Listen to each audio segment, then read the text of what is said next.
एक ऐसा प्रोफेसर जो अपने स्टूडेंट को ऑनलाइन वीडियो कॉल के थ्रू लेक्चर दे रहा होता है, लेकिन उसी दरमियान खतरनाक तरीके से उसका मर्डर हो जाता है। और ये घटना अपने आंखों के सामने देखकर उसके सारे स्टूडेंट शॉक रह जाते हैं।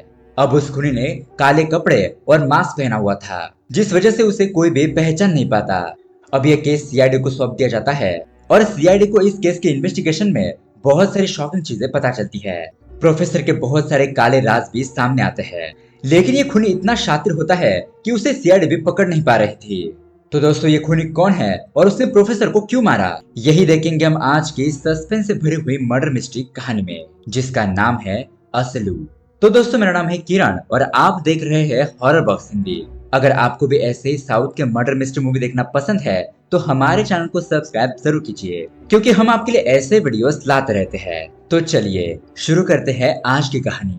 कहानी की शुरुआत में हमें वंदना नाम के फॉरेंसिक डॉक्टर को दिखाया जाता है, जो कि फिलहाल जूम कॉल पर अपने स्टूडेंट के साथ मीटिंग पर होती है। अब इन लोगों के साथ थोड़ी बहुत मजाक मस्ती करने के बाद प्रोफेसर वेंकटेश चक्रवर्ती भी ज्वाइन हो जाते हैं।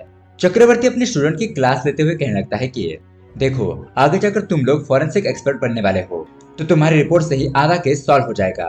अब इस तरह से यहाँ पर क्लास चल रही होती है, लेकिन इसी दौरान एक अनजान बंदा ब्लैक मास्क पहनकर चक्रवर्ती के कमरे में आता है और इस प्रोफेसर को बहुत ही बेरहमी से मार देता है। अब ये नजारा देखकर तो उसके सारे स्टूडेंट के होश ही उड़ जाते हैं और वो जूम कॉल पर ही चीखने चिल्लाने लगते हैं। अब उसके बाद हम देखते हैं कि ये खबर सीआईडी को पता चल जाती है। सीआईडी में काम करने वाला एक हायर ऑफिसर रंजित नाम के एक ऑफिसर को ये केस सौंप देता है। रंजित, जो कि झटके में केस सॉल्व करने के लिए जाना जाता है, जल्दी से जल्दी केसेस सॉल्व करने में उससे महारत हासिल है। अब उसके अगले सीन में हमें ऑफिसर रंजित को दिखाया जाता है, जो कि फिलहाल एक मर्डर केस की इन्वेस्टिगेशन कर रहा होता है। अब यहाँ पर रंजित क्राइम सीन को इन्वेस्टिगेशन करने के बाद उसके कुछ मिनटों में इस केस को सॉल्व कर देता है। दरअसल उस बंदे को मारने वाला और कोई नहीं बल्कि उसकी खुद की पत्नी और उसका ड्राइवर होता है, क्योंकि उन दोनों का अफेयर चल रहा था और ये बात रंजित ने नोटिस कर ली और उन दोनों को पकड़ लिया। खैर, अब दोस्तों उसके बाद हमें रंजित के पर्सनल लाइफ के बारे में बताया जाता है। यहाँ पर हम देखते हैं कि रंजित का एक बेटा है जिसका नाम है विकी, और बेचारे विकी को कुछ मेडिकल प्रॉब्लम होती है। मतलब कि विकी बात नहीं कर सकता था, लेकिन फिर भी वो बहुत ही ज्यादा टैलेंटेड होता है। बड़े से बड़ा पजल वो झटके में सॉल्व कर देता है। खैर, अब उसके बाद रंजित और उसकी टीम चक्रवर्ती के घर पर पहुंच जाती है, जहाँ पर रंजित उस घर की पूरी इन्वेस्टिगेशन कर रहा होता है। तभी यहाँ पर चक्रवर्ती के घर पर वंदना भी आ जाती है और प्रोफेसर चक्रवर्ती की लाश को देखकर बहुत ज्यादा रोने लगती है। रंजित वंदना से पूछता है कि आप कौन हो और प्रोफेसर आपके क्या लगते हैं। वंदना बताने लगती है कि मैं प्रोफेसर चक्रवर्ती सर की असिस्टेंट हूँ। हमारे प्रोफेसर की वाइफ बहुत साल पहले ही मर चुकी थी। उनकी एक बेटी है जो अमेरिका में रहती है और उनका एक बेटा है जो कि इसी सिटी में मौजूद है, लेकिन वो इनके साथ नहीं रहता। मैं चक्रवर्ती सर की पर्सनल और प्रोफेशनल दोनों कामों को देखती थी, मतलब कि ऑफिस वर्क और उनके घर के भी छोटे मोटे काम। और जहाँ तक मुझे पता है, प्रोफेसर का कोई भी दुश्मन नहीं है। अब उसी वक्त चक्रवर्ती का फोन चक्रवर्ती के घर में ही मिलता है। वंदना चक्रवर्ती के फोन को लेकर उसे अनलॉक करने की कोशिश करती है, क्योंकि वंदना को पासवर्ड पता होता है, लेकिन यहाँ पर शॉकिंगली वो मोबाइल अनलॉक नहीं होता। इसलिए वो रंजित से कहती है कि शायद सर ने अपने फोन का पासवर्ड बदल दिया होगा। अब यहाँ पर रंजित वंदना से कहने लगता है कि वंदना, आने वाले 24 घंटे तुम हमारे साथ ही रहो। इस केस को सॉल्व करने में हमें तुम्हारी मदद लगेगी। लेकिन यहाँ पर वंदना कहने लगती है कि सर, मुझे तो कल गुंटूर जाना है। तो रंजित उसे कहता है कि ठीक है, तुम कल शाम गुंटूर जा सकती हो, लेकिन फिलहाल तुम हमारे साथ ही रहो। खैर, अब उसके अगले सीन में हमें श्रीषा नाम की एक लड़की को दिखाया जाता है, जिसे अर्जेंटली हॉस्पिटल में एडमिट किया जाता है। अब श्रीषा को ट्रीटमेंट देने के बाद डॉक्टर दीपिका श्रीषा के पेरेंट्स से कहने लगती है कि आप लोग सही टाइम पर श्रीषा को हॉस्पिटल लेकर आ गए, वरना उसके जान को खतरा हो सकता था। फिलहाल वो बच गई है, लेकिन वो कोमा में चली गई है। हम जो बोल रहे हैं, बातें कर रहे हैं, वो तो उसे सुनाई दे रही है, लेकिन वो उसके ऊपर कोई भी रिस्पॉन्ड नहीं कर सकती। श्रीषा के सर पर जबरदस्त जख्म होने की वजह से वो कोमा में चली गई है। दोस्तों, यहाँ पर हमें श्रीषा के माँ बाप को दिखाया नहीं जाता, उनको लास्ट में दिखाया जाता है। खैर, अब यहाँ इस तरफ रंजित की टीम चक्रवर्ती का सीसीटीवी फुटेज चेक करती है। तब उनको ये बात पता चलती है कि चक्रवर्ती के मरने से पहले 4 लोग चक्रवर्ती के घर पर आए थे। अब उनके नाम इस तरह से होते हैं: राकेश, शेषागिरी, हेमा और किशन। तब यहाँ पर साइबर की मदद से चक्रवर्ती का फोन अनलॉक हो जाता है और उस फोन के जरिए पता चलता है कि उस फोन से 4 लोगों को मैसेज किए गए थे: राकेश, शेषागिरी, हेमा और किशन। लेकिन मैसेज सेंड करने के बाद उन्हें डिलीट भी कर दिया गया था। अब चक्रवर्ती ने राकेश को ये मैसेज किया था कि तुम घर पर आकर पैसे ले जाओ। उसके बाद शेषागिरी को ये मैसेज लिखा था कि कल तुम मेरे घर पर आ जाओ, हम उस जमीन के बारे में बात करेंगे। अब दोस्तों उसी तरह से हेमा को मैसेज में ये लिखा होता है कि अभिषेक के बारे में मैं तुमको एक बात बताना चाहता हूँ, इसलिए मेरे घर पर आ जाओ। उसके बाद फाइनली किशन को ये मैसेज किया गया था कि कल तुम मेरे घर पर आकर पैसे ले जाओ, तुम्हारे पैसे रेडी है। खैर अब उसके बाद कल रात का सीसीटीवी फुटेज चेक करने पर यह बात पता चलती है कि कल रात वंदना चक्रवर्ती के घर पर आई थी, बस ऐसे ही कुछ काम से। लेकिन वंदना के जाने के बाद चक्रवर्ती के घर पर वो ब्लैक मास्क वाला बंदा आया था। सो अब रंजित अपनी टीम से यही कहने लगता है कि पहले हमको इस बंदे के बारे में पता करना होगा, तो ही हम इस मर्डर केस को सॉल्व कर सकते हैं। अब उसके बाद यहाँ पर ऑफिसर रंजित प्रोफेसर के बेटे राकेश को इंक्वायरी के लिए बुलाता है। वो उसे पूछता है कि तुम तो अपने पिताजी के साथ नहीं रहते, तो फिर तुम कल चक्रवर्ती के घर पर क्यों गए थे। राकेश कहने लगता है कि मुझे मेरे पापा ने मैसेज किया था और पैसे लेने के लिए बुलाया था, लेकिन पापा ने मुझे एक भी पैसा नहीं दिया। इस तरह से राकेश कल जो कुछ भी हुआ उसके बारे में बताने लगता है। कल जब राकेश चक्रवर्ती के घर पर गया तो चक्रवर्ती राकेश को देखकर बहुत ज्यादा गुस्सा होने लगा। उसने अपने बेटे से कहा तुम यहाँ पर क्यों आए हो, चले जाओ यहाँ से। लेकिन राकेश कहने लगता है कि पापा आपने तुमसे मैसेज किया था कि आके पैसे ले जाओ। चक्रवर्ती गुस्सा होकर कहने लगता है कि मैंने तुमको कब मैसेज किया, मुझे तो तुम्हारा चेहरा भी नहीं देखना, ऐसे में मैं तुमको मैसेज क्यों करूंगा। तो अब राकेश यहाँ पर रिक्वेस्ट करने लगता है कि पापा प्लीज मुझे अर्जेंटली पैसों की जरूरत है, आप मुझे पैसे दे दीजिए वरना मेरी गर्लफ्रेंड मर जाएगी। चक्रवर्ती कहने लगता है कि कोई भी मरे मुझे उससे क्या, तुम फटाफट से यहाँ से चले जाओ। अब ये सुनने के बाद राकेश को अपने पिताजी के ऊपर बहुत ज्यादा गुस्सा आने लगता है। वो सोचता है कि एक चाकू लेकर अपने पिताजी को मार दे, लेकिन वो ऐसा नहीं करता। अब यहाँ पर प्रेजेंट डे पर रंजित राकेश से पूछता है कि तुम्हारे पिताजी ने 1 करोड़ रुपए की इंश्योरेंस पॉलिसी ली थी और उसकी नॉमिनीज तुम हो, तो क्या ये बात तुमको पता थी। राकेश कहने लगता है कि नहीं सर, मुझे इसके बारे में कुछ भी नहीं पता, पापा ने मुझे इसके बारे में नहीं बताया था। तो अब यहाँ पर रंजित राकेश को बाहर वेट करने के लिए कहता है। तो अब यहाँ पर बाहर जाने के बाद राकेश LIC इंश्योरेंस वाले को फोन करता है और कहता है कि तुम फटाफट से मेरे पापा की LIC पॉलिसी क्लेम कर दो, मुझे यहाँ पर पैसों की जरूरत है। वो LIC वाला बंदा कहने लगता है कि जी हाँ सर, मैं उसी काम में लगा हुआ हूँ। मतलब कि दोस्तों यहाँ पर राकेश को पहले से पता था कि उसके पिता चक्रवर्ती ने 1 करोड़ की पॉलिसी ली थी। यहाँ इस तरफ डॉक्टर दीपिका शीशा के माँ बाप से कहती है कि देखिए हम हमारी तरफ से बहुत ज्यादा कोशिश कर रहे हैं, लेकिन अभी तक श्रीषा की बॉडी कुछ भी रिस्पॉन्ड नहीं कर रही है, इसलिए हर रोज श्रीषा को वेंटिलेटर पर ही रखना होगा। और क्या आपको पता है एक दिन का वेंटिलेटर का खर्चा कितना आता है। खैर अब उसके थोड़ी देर बाद उसी हॉस्पिटल से राम बाबू नाम का एक बंदा राकेश को कॉल करता है और उसे कहता है कि राकेश हर रोज वेंटिलेटर का खर्चा 50,000 रुपए है और मेरे पास इतने पैसे नहीं है, इसलिए बेटा तुमको ही कुछ करना पड़ेगा। राकेश कहने लगता है कि अंकल थोड़ी देर वेट कीजिए, मैं पैसे लेकर आ ही रहा हूँ। मतलब कि कुछ समय पहले राकेश अपनी गर्लफ्रेंड को बाइक से कहीं पर ले जा रहा था, लेकिन उनका एक्सीडेंट हो गया और इसी वजह से राकेश की गर्लफ्रेंड हॉस्पिटल में मौजूद होती है। खैर अब उसके बाद ऑफिसर रंजित शेषागिरी को इंक्वायरी करने के लिए बुलाता है।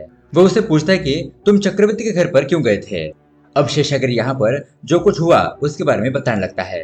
अब सुबह सवेरे शेषागिरी चक्रवर्ती के घर पर गया। शेषागिरी को अपने घर पर देखकर चक्रवर्ती तो शॉक रह जाता है और वो उससे पूछता है कि तुम यहाँ पर क्यों आए हो। शेषागिरी कहने लगता है कि अरे सर, आपने तो मुझे मैसेज किया था कि जमीन के बारे में बात करनी है, इसलिए फटाफट से 7 बजे आ जाओ। दरअसल कुछ महीने पहले इन दोनों ने मिलकर जमीन खरीदी थी और अब उसकी वैल्यू बढ़ चुकी है, इसलिए शेषागिरी चाहता है कि उस जमीन को बेचकर कुछ पैसे कमा सके। वो चक्रवर्ती से कहता है कि मेरी बेटी की शादी फिक्स हो चुकी है और इसलिए मुझे पैसों की सख्त जरूरत है। लेकिन यहाँ पर चक्रवर्ती उसे कहने लगता है कि देखो शेषागिरी, मैंने किसी को भी मैसेज नहीं किया है और वैसे भी मैं उस जमीन को अभी नहीं बेचना चाहता और 1 साल गुजर जाने दो, उसकी वैल्यू और ज्यादा बढ़ जाएगी, उसके बाद मैं उसे बेचूंगा। और तुम अपनी बेटी की शादी नहीं कर सकते तो वो तुम्हारी प्रॉब्लम है, तुम उसके लिए पैसों का इंतजाम नहीं कर सकते तो तुम तालाब में जाकर डूब मरो। अब ऐसी बातें सुनने के बाद शेषागिरी को उसके ऊपर बहुत ज्यादा गुस्सा आ जाता है। उसे ऐसा लगता है कि चाकू लेकर चक्रवर्ती को मार दे, लेकिन वो भी ऐसा नहीं करता। और दोस्तों यहाँ पर एक और बात यह है कि रंजित इन लोगों की इंक्वायरी करते समय उनका पॉलीग्राम टेस्ट भी कर रहा था और उसने राकेश का भी टेस्ट लिया था। अब उसके बाद रंजित शेषागिरी को बाहर वेट करने के लिए कहता है। बाहर आने के बाद शेषागिरी अपने वाइफ को कॉल करता है और यही कहने लगता है कि मैंने तुमको कहा ना, चक्रवर्ती के मरने के बाद ही हमारी प्रॉब्लम सॉल्व होगी। मेरे बगल में उसका बेटा बैठा हुआ है, वही उन प्रॉपर्टीज के पेपर्स पर साइन करेगा। और अब इस तरफ शेषागिरी राकेश की तरफ देखने लगता है और उस वक्त राकेश भी बेचारा टेंस था अब उसके बाद हम देखते हैं कि ऑफिसर रंजित हेमा को इंक्वायरी करने के लिए बुलाता है। अब रूम में जाने से पहले रंजित वंदना से पूछता है कि वंदना, ये हेमा कौन है। वंदना कहने लगती है कि सर, कुछ दिन पहले हेमा के बेटे अभिषेक के ऊपर एक कंप्लेंट आई थी कि कॉलेज में वो ड्रग्स कंज्यूम करता है, जिसकी वजह से कॉलेज के मैनेजमेंट ने हेमा के बेटे अभिषेक को सस्पेंड कर दिया था। अब प्रोफेसर चक्रवर्ती भी उसी कॉलेज के मेंबर थे। हेमा जब जब चक्रवर्ती से मुलाकात करती तब अपने बेटे के ऊपर लगे हुए सस्पेंशन के आरोप को हटाने के लिए रिक्वेस्ट किया करती। उसके बाद ऑफिसर रंजित हेमा के पास आकर पूछने लगता है कि तुम्हारा बेटा ड्रग्स के केस में कैसे फंस गया, जिस पर हेमा कहने लगती है कि सर, एक्चुअली मेरे बेटे को ऐसी आदत है ही नहीं। वो तो किसी ने जानबूझकर ड्रग्स की पैकेट्स मेरे बेटे के बैग में रख दी और कॉलेज के मैनेजमेंट ने बिना इंक्वायरी किए मेरे बेटे को सस्पेंड कर दिया। तो मेरे बेटे के ऊपर लगे सस्पेंशन को हटाने के लिए ही मैं प्रोफेसर चक्रवर्ती से मिला करती थी। अब यहाँ पर सीन थोड़ा सा फ्लैशबैक में जाता है, जहाँ पर हेमा चक्रवर्ती के घर पर पहली बार आई थी अपने बेटे की सिफारिश करने के लिए। तो यहाँ पर चक्रवर्ती हेमा से कहने लगा कि हेमा, तुम्हारा काम हो जाएगा, लेकिन इसके बदले में मुझे क्या मिलेगा। देखो, हर चीज की कोई ना कोई कीमत होती है। मैं तुम्हारे बेटे के ऊपर लगे हुए सस्पेंशन ऑर्डर को हटा दूंगा, लेकिन इसके बदले में बस तुम मुझे खुश कर दो। और अब इस तरह से प्रोफेसर चक्रवर्ती हेमा का इस्तेमाल करने लगा। और दरअसल एक दिन वंदना ने ये चीज देख ली थी, लेकिन उसने इसके बारे में किसी को कुछ भी नहीं बताया। अब यहाँ पर प्रेजेंट डे पर हेमा रोते हुए रंजित के सामने कहने लगती है कि सर, वो प्रोफेसर चक्रवर्ती बहुत ज्यादा घिनौना इंसान है। मेरा ही इस्तेमाल करके मेरे बेटे की मदद नहीं की, और मुझे तो प्रोफेसर की साइड से ही मैसेज आया था कि मेरे बेटे के बारे में कुछ बात करनी है, इसलिए मैं चक्रवर्ती के घर पर गई थी। अब घर जाने के बाद चक्रवर्ती उसे यही कहने लगा कि मैंने तो तुमको मैसेज नहीं किया था, लेकिन अब तुम आ ही गई हो तो चलो मुझे थोड़ा खुश कर दो। तो अब यहाँ पर फाइनली रंजित हेमा से पूछने लगता है कि क्या तुमने चक्रवर्ती को मारा है। तो हेमा कहती है कि नहीं, मैंने उसे नहीं मारा। तो अब यहाँ पर वो हेमा को भी बाहर वेट करने के लिए कहता है।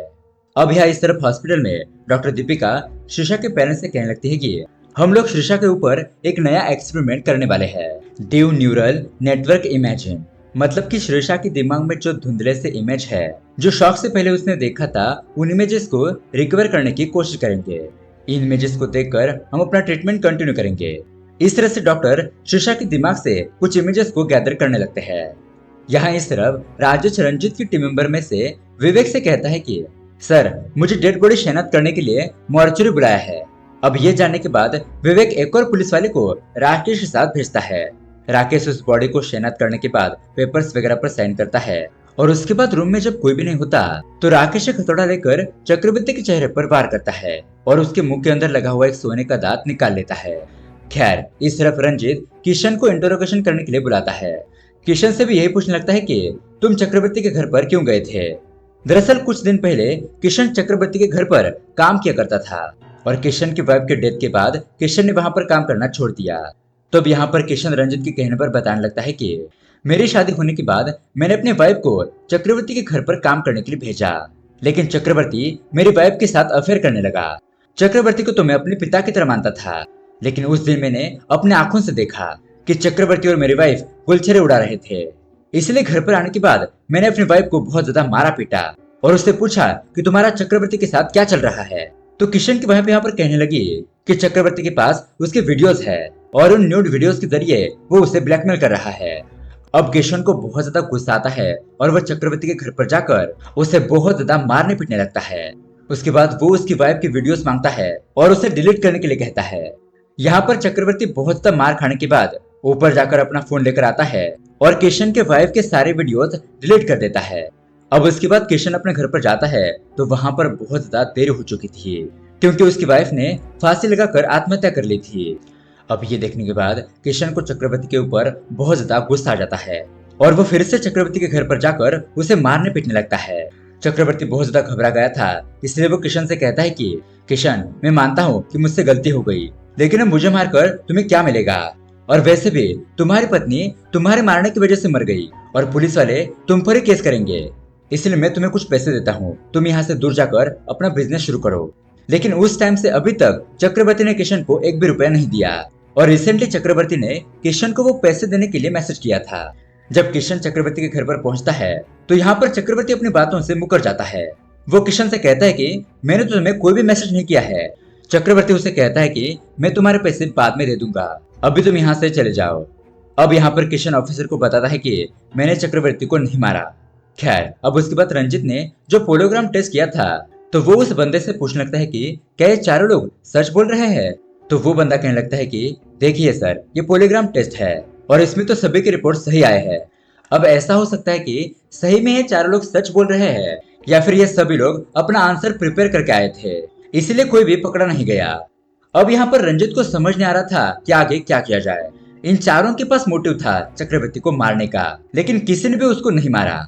अब उसी वक्त वहां पर वंदना आकर रंजित से कहती है कि सर, क्या मैं जा सकती हूँ, वरना मुझे लेट हो जाएगा। अब यहाँ पर रंजित वंदना को थैंक यू बोलते हुए उसे जाने के लिए कहता है। अब उसके बाद दूसरी तरफ डॉक्टर दीपिका शीर्षा के पेरेंट्स से कहती है कि देखिए, शीर्षा की ट्रीटमेंट में बहुत ज्यादा खर्चा आएगा और अब उसका कोई भरोसा नहीं है कि शीर्षा ठीक हो जाएगी। मैं आपको एक छोटी सी सलाह देना चाहती हूँ, अगर आपने शीर्षा के ऑर्गन्स या हॉस्पिटल में डोनेट कर दिए तो आपका हॉस्पिटल का बिल माफ हो सकता है। और इस तरह से डॉक्टर दीपिका वो रिपोर्ट्स देने लगती है।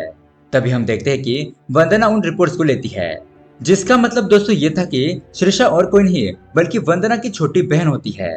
और अब यहाँ पर सीन थोड़ा सा फ्लैशबैक में जाने लगता है। दरअसल वंदना का नेटिव प्लेस होता है गुंटूर। एक दिन वंदना और शीर्षा ये दोनों एक दूसरे को बिना बताए ही एक दूसरे के घर पर चले जाते हैं, एक दूसरे को सरप्राइज देने के लिए। मतलब कि वंदना शीर्षा के घर पर आती है और शीर्षा वंदना के घर पर। अब यहाँ पर वंदना शीर्षा को कॉल करके यही बताने लगती है कि मैं यहाँ घर की तरफ आ गई हूँ और मेरे घर की चाबी प्रोफेसर चक्रवर्ती के घर पर रखी हुई है। तुम चाबी लेकर फ्लैट में मेरा इंतजार करो, मैं कुछ ही देर बाद वहाँ पर पहुँचती हूँ। इस तरह से अब शीर्षा चक्रवर्ती के घर पर आकर वंदना की फ्लैट की चाबी ले लेती है। अब उसके थोड़ी देर बाद चक्रवर्ती शीर्षा के रूम में आता है और उसके साथ बलात्कार करने की कोशिश करता है। अब इसी हाथापाई के दौरान बेचारे शीर्षा के सर पर बहुत ही गहरी चोट लग जाती है और वो वहीं पर बेहोश हो जाती है। लेकिन इसके बावजूद भी चक्रवर्ती शीर्षा के साथ बलात्कार कर ही लेता है और बेहोश होने से पहले शीर्षा ने चक्रवर्ती को देखा था और वो कोमा में चली गई। मतलब कि एक तरफ सर पर लगी हुई चोट और दूसरी तरफ ये शॉक। अब उसके थोड़ी देर बाद जब वंदना अपने घर पर आई तो शीर्षा की ऐसी हालत देखकर वो उसे तुरंत ही हॉस्पिटल लेकर आई। तो यहाँ पर डॉक्टर दीपिका वंदना से कहती है कि किसी ने शीर्षा का बलात्कार किया, लेकिन कोई भी सबूत नहीं है क्योंकि उसने प्रोटेक्शन यूज किया था। इस तरह से अब शीर्षा के ट्रीटमेंट के दौरान डॉक्टर दीपिका वंदना से कहती है कि हम डीप न्यूरल नेटवर्क के जरिए कुछ इमेजेस को गैदर करने वाले हैं। अगर आप उन इमेजेस को देखकर पहचान भी लोगे तो वो इमेजेस कोर्ट में नहीं चलेंगे, वो इमेजेस तो बस हमारे मेडिकल फील्ड में काम आते हैं ताकि हम पेशेंट का अच्छी तरीके से ट्रीटमेंट कर सके।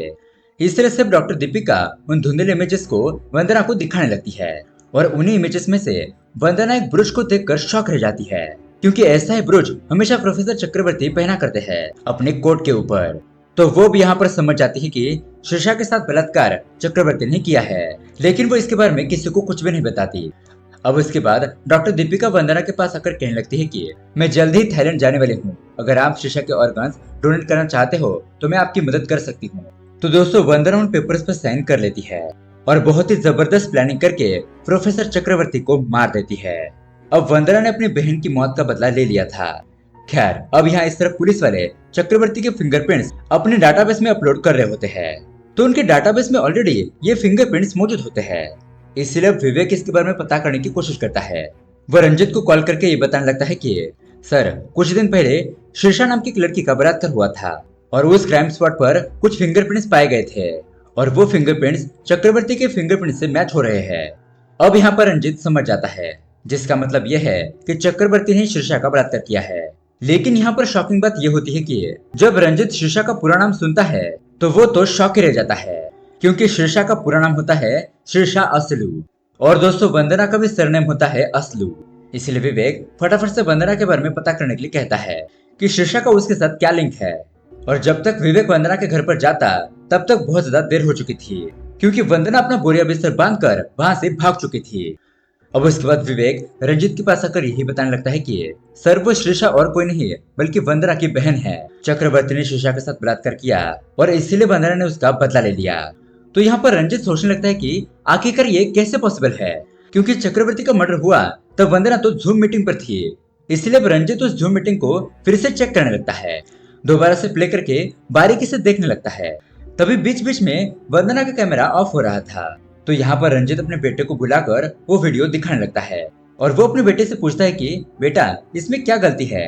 तो विकी उस वीडियो को ध्यान से देखता है और उसके बाद वंदना की तरफ पॉइंट आउट करके कुछ बताने की कोशिश करता है। तो अब यहाँ पर रंजित को ये बात समझ में आ जाती है कि चक्रवर्ती मरने के फौरन बाद सारे स्टूडेंट रिएक्ट कर रहे थे, लेकिन वंदना 2-3 सेकंड बाद रिएक्ट हो रही थी।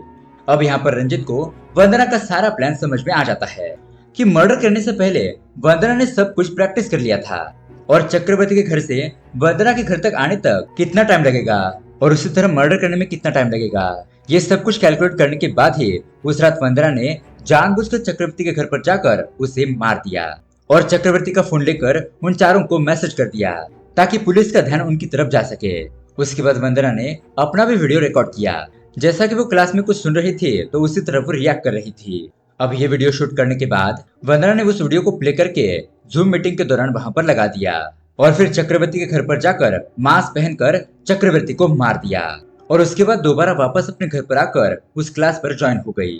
अब इसी दरमियान में वंदना ने एक ही ड्रेस पहना था, इसलिए किसी भी स्टूडेंट का ध्यान उसकी तरफ नहीं गया। अब उसके बाद रंजित विवेक को गुंटूर जाने वाली सभी बसेस की तलाशी लेने के लिए कहता है। तो यहाँ पर पता चलता है कि वंदना ने गुंटूर जाने वाली सारी बसेस की बुकिंग कर दी है और उसी तरह से कुछ पैसेंजर को फ्री में टिकट बांट दी, मतलब कि वंदना बस के जरिए गुंटूर नहीं गई।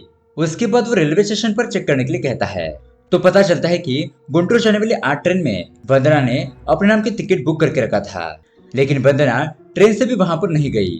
अब उसके बाद हमें यह दिखाया जाता है कि एक्चुअली वंदना डॉक्टर दीपिका का पासपोर्ट चुरा कर डॉक्टर दीपिका के पासपोर्ट पर अपना फोटो चिपका कर फ्लाइट के जरिए थाईलैंड जा रही थी, लेकिन इंस्पेक्शन के टाइम पर वंदना के फिंगरप्रिंट्स मैच नहीं होते।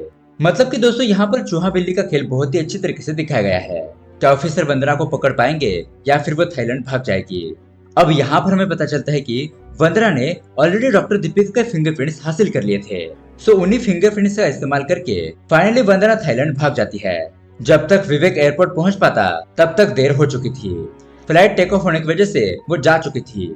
अब यहाँ पर विवेक यही बात रंजित को कॉल करके बताता है, तो रंजित भी यहाँ पर यही कहने लगता है कि मैं तो भगवान से यही दुआ कर रहा था कि वो लड़की तुमको ना मिले। सच में वो लड़की कमाल की है, उसने बदला लेकर सही किया। अब यहाँ कहानी के एंड में हमें दिखाया जाता है कि पैसे न मिलने की वजह से राकेश की गर्लफ्रेंड की मौत हो गई। वंदना ने देश छोड़ने से पहले रंजित को चक्रवर्ती का फोन दिया था, मतलब कि पार्सल किया था, और उस फोन के अंदर देखने के बाद ये पता चलता है कि उस प्रोफेसर चक्रवर्ती ने काफी सारी लड़कियों की जिंदगी बर्बाद कर दी थी। उसने लड़कियों की मजबूरी का फायदा उठाकर उनके साथ बलात्कार किया था। अब यही प्रोफेसर चक्रवर्ती की न्यूज टीवी चैनल पर आने लगती है और दोस्तों ये कहानी यहीं पर एंड हो जाती है। तो दोस्तों ये कहानी आपको कैसी लगी हमें कमेंट करके जरूर बताइएगा। साथ ही ऐसे ही अमेजिंग मूवी देखने के लिए हमारे चैनल को सब्सक्राइब जरूर कीजिए। मिलते हैं अगले वीडियो में। Thanks for watching.